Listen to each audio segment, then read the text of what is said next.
everybody, welcome back. Thanks for joining your virtual drinking buddy here in Southwest Iowa. It's a warm and windy November evening. Don't know when you'll be watching it, but that's where I am. Early November. We've had a warm streak here in the Midwest, and so we got the windows open. Don't be surprised if you hear a roar of wind. It's been pretty crazy today. But we'll try to make do with what we got. And speaking of what I've got, tonight I am drinking Birth of Cool by Spangalang Brewing Company. Spangalang Brewery. That's their name, Spangalang. It's kind of fun to say. They're out of Colorado. I actually went to their website and I did not find any information on this beer, so I don't know if this was like a tasting room only thing that Beer Drop was able to get a hold of and ship out to their members, or what the deal is, but you'll find that to be probably not funny, but a dad joke here in a minute. So this is a collaboration with The Real Dill. Haha. I found this information on Beer Drop's website. So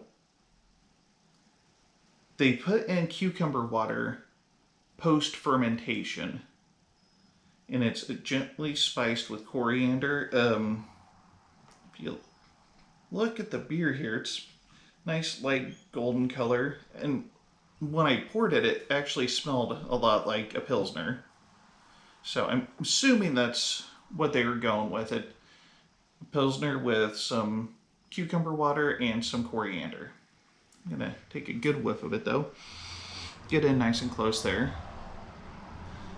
I'm not picking up the coriander or the cucumber water right off bat.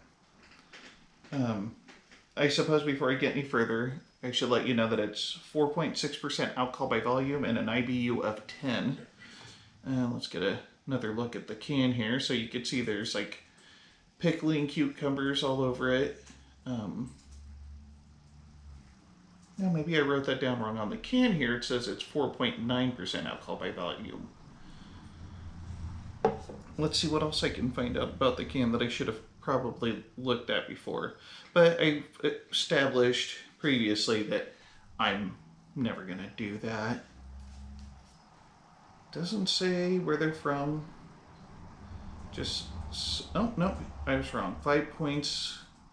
I'm assuming maybe that's a neighborhood or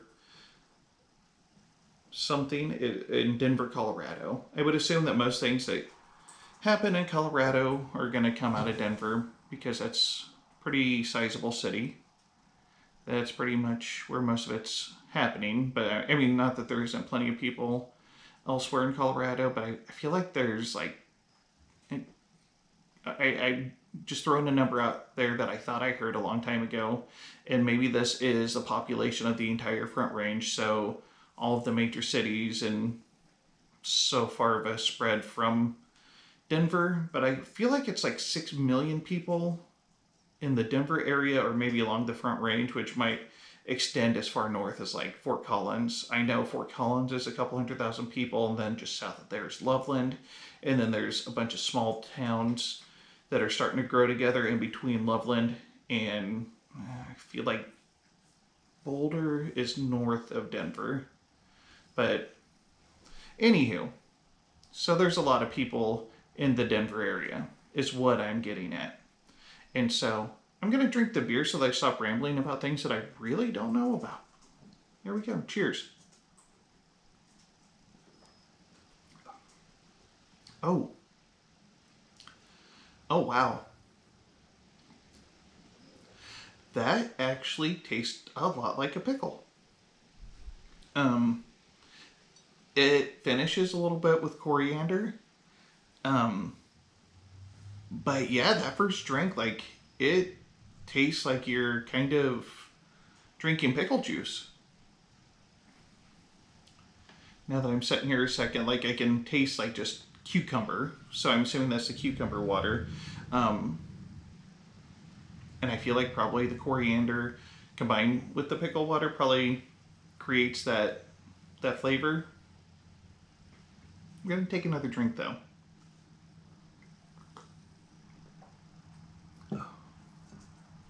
Oh, wow. Yeah, that actually tastes like maybe you dumped a little bit of pickle brine in a pilsner. Is what I'm tasting.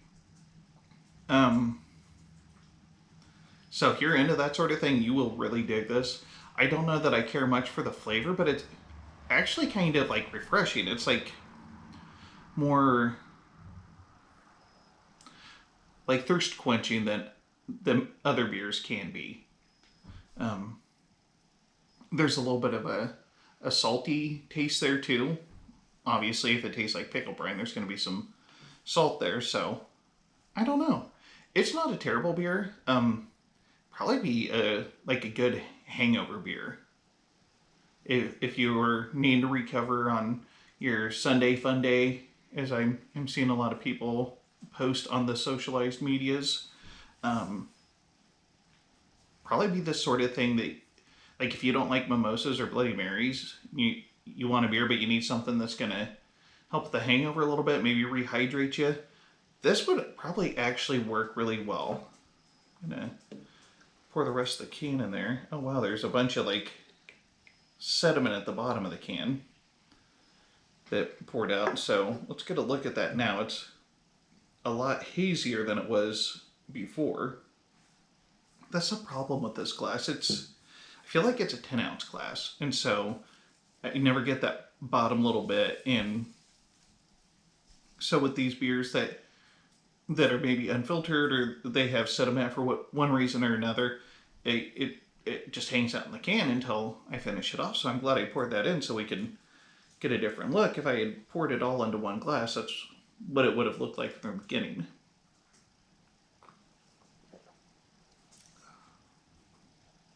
It really doesn't change the flavor much. I mean, it still tastes like a little bit of pickle brine in a beer. So, and hell, I don't know. Maybe that's a hangover cure of its own. Just if you don't have good old Birth of Cool by Spangalang Brewery, take your favorite light beer and dump a little pickle brine in it and call it good. Replace your electrolytes while you're dealing with your hangover. I don't know. I may have just stumbled on something. I'm not sure. So if you try that and you like it, remember, it was my idea. Just saying. All right, that's all I got.